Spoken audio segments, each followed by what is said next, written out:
Welcome to சுடு தண்ணி. இன்றைக்கி நம்ம வீடியோவில் ஒரு சூப்பரான முட்டை குழம்பு தான் பார்க்க போகிறோம். உடைச்ச முட்டை குழம்பு எப்படி பண்ணுறதுன்னு பார்க்கலாம். இது ரொம்ப ஈஸியான ஒன் பாட் ரெசிபி, லஞ்சுக்கு பண்ணுறதுக்கு செம்மையாக இருக்கும். இதோட இன்க்ரீடியன்ஸை நான் டிஸ்கிரிப்ஷன் பாக்ஸில் கொடுக்குறேன்.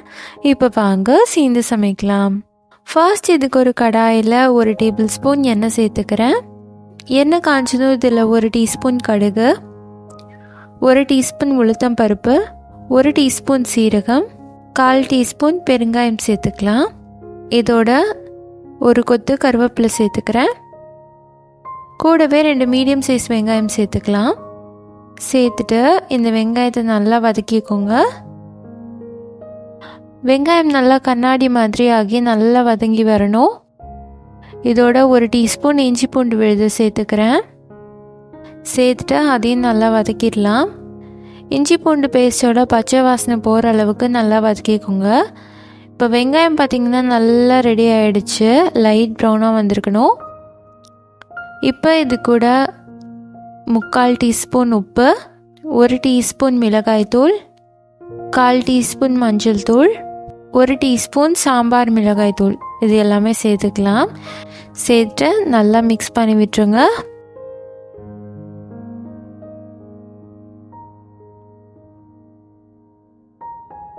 எல்லாம் நல்லா மிக்ஸ் ஆனதுக்கப்புறமா இதில் 2 தக்காளி அரைச்சி சேர்த்துக்கலாம். தக்காளி பச்சையாக இருக்கனால இது கொஞ்சம் நேரம் வேகணும். இது நல்லா மிக்ஸ் பண்ணிவிட்டு இதில் கொஞ்சமாக புளி கரைசல் சேர்த்துக்கலாம். ஒரு சின்ன நெல்லிக்காய் சைஸ் புளி தான் எடுத்து கரைச்சிருக்கேன். லைட்டாக அந்த ஃப்ளேவருக்காக சேர்த்துக்கிட்டா போதும். சேர்த்துட்டு நல்லா மிக்ஸ் பண்ணி விட்டுருங்க. தேவைப்பட்டுச்சுன்னா கொஞ்சம் தண்ணி கூட சேர்த்துக்கலாம். இது கொஞ்சம் நேரம் கொதிக்கட்டும். இப்போ பார்த்தீங்கன்னா இது நல்லா கொதிச்சு வந்துருச்சு. இந்த அளவுக்கு நல்லா கொதிச்சிருக்கணும். இப்போ இதில் டைரெக்டாக நம்ம முட்டை சேர்த்துக்கலாம்.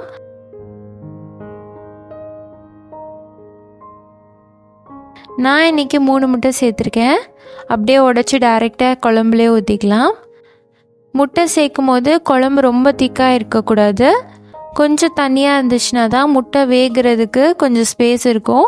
அதே மாதிரி கன்சிஸ்டன்சியும் கரெக்டாக இருக்கும். இதை அப்படியே வேக விட்டுருங்க, டிஸ்டர்ப் பண்ணாமல். இப்போ பார்த்தீங்கன்னா இந்த முட்டை நல்லா வெந்துருச்சு. இது மாதிரி இருக்கணும்.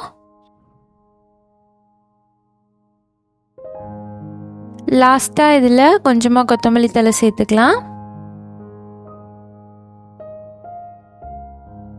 அவ்வளோதான், நம்மளோட முட்டை குழம்பு இப்போ சூப்பராக ரெடி ஆகிடுச்சு.